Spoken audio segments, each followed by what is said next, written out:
नमस्कार दोस्तों, आज की न्यूज़ में आपका स्वागत है। दोस्तों, चीन और पाकिस्तान दो ऐसे देश हैं जो अपने सैनिकों की मृत्यु को कभी सम्मान से नहीं देखते। और ये मैं क्यों कह रहा हूँ, इसका पता आपको आगे चल जाएगा, लेकिन आपसे रिक्वेस्ट है कि वीडियो में अंत तक बने रहिए।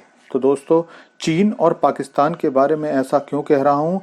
पाकिस्तान का तो आपको पता ही है, चाहे कारगिल युद्ध हो या छोटी मोटी गोलीबारी, पाकिस्तानी सेना अपने मृत सैनिकों को अपना मानने से भी इनकार कर देती है।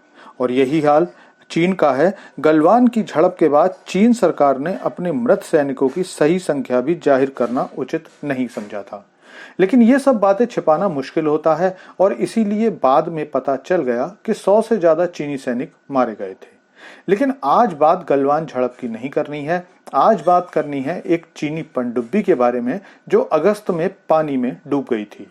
और उसी समय कुछ रिपोर्ट निकलकर सामने आई थी, लेकिन चीन हमेशा की तरह इस हादसे को छिपाता रहा और आज इस पर एक बार फिर से पूरा विश्व चर्चा कर रहा है।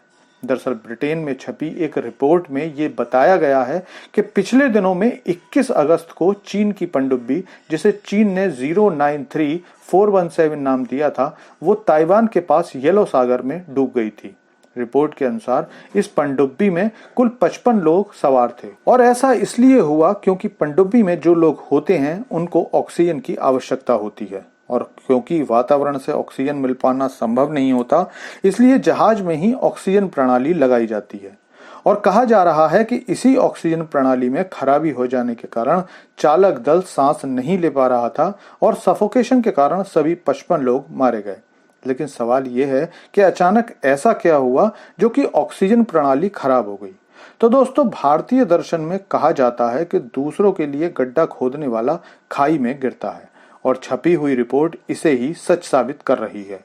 दरअसल चीन ने येलो सी के उस हिस्से में अमेरिका और ब्रिटेन के जहाजों को और पनडुब्बियों को फंसाने का प्लान बनाया था और इसके लिए चीन ने अपने शेडोंग प्रांत के पास चैन और एंकर जाल बनाया था और इसी जाल में चीनी पनडुब्बी फंस गई, जिससे कि चीनी पनडुब्बी 093417 की ऑक्सीजन प्रणाली खराब हो गई। जानकारी के अनुसार इस पनडुब्बी में 22 ऑफिसर, 7 ऑफिसर कैडेट और 9 छोटे अधिकारियों सहित कुल 55 लोग थे जो वहीं पर मारे गए। खास बात यह रही कि इस दुर्घटना में कर्नल जू योंग पेंग भी मारे गए। इस दुर्घटना के बाद जब चीनी सरकारी प्रवक्ता से इस बारे में जानकारी लेनी चाहिए तो चीन की इस बारे में कोई प्रतिक्रिया नहीं आई। बीजिंग ने भी इस सारी घटना को सिरे से खारिज कर दिया था और इसीलिए मैंने शुरू में कहा था कि चीन अपने सैनिकों का सम्मान नहीं करता। इसके बाद भी जब देशों ने इस पनडुब्बी को ढूंढने में चीन की मदद करने की बात की तो चीन ने मना कर दिया। और वो हाँ करता भी कैसे, क्योंकि रिपोर्ट ने इस बात को खोल लिया है कि इस क्षेत्र में चीन ने अमेरिका और ब्रिटेन की पनडुब्बियों और जहाजों को फंसाने के लिए जाल बिछाया हुआ था। लेकिन इस घटना के बाद एक और बात जो फिर से कंफर्म हो गई वो ये कि भले ही जब कभी दुनिया में नेवी की बात होती है और ये कहा जाता है कि चीन के पास पनडुब्बी और जहाजों की लंबी श्रृंखला है, लेकिन उनकी गुणवत्ता चीन के बाकी के हथियारों की तरह ही है। मतलब चीनी सेना भले ही क्वांटिटी के मामले में देशों से आगे हो, लेकिन जब क्वालिटी की बात आती है तो चीनी सेना के हथियारों की गुणवत्ता बेकार हो जाती है। और यही कारण है कि पूरी दुनिया में चीनी हथियारों को किसी भी अन्य देश के हथियारों की तुलना में बेकार माना जाता है।